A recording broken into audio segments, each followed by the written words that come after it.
Hello guys, in this video I'm going to show you how to add Psycho to the Slack app.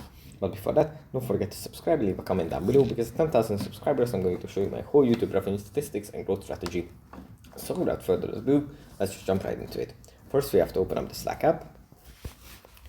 And here it opens up in the home menu where we have our channels and direct messages.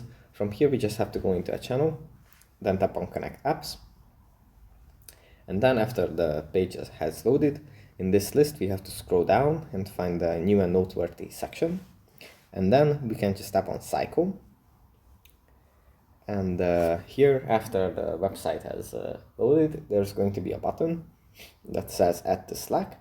We can just tap on this, thereby adding the Psycho app to the Slack workspace that we have. And then we can just start using it. So that's pretty much it for this video. Hope it was helpful for you guys, and I'll see you in the next one. Bye.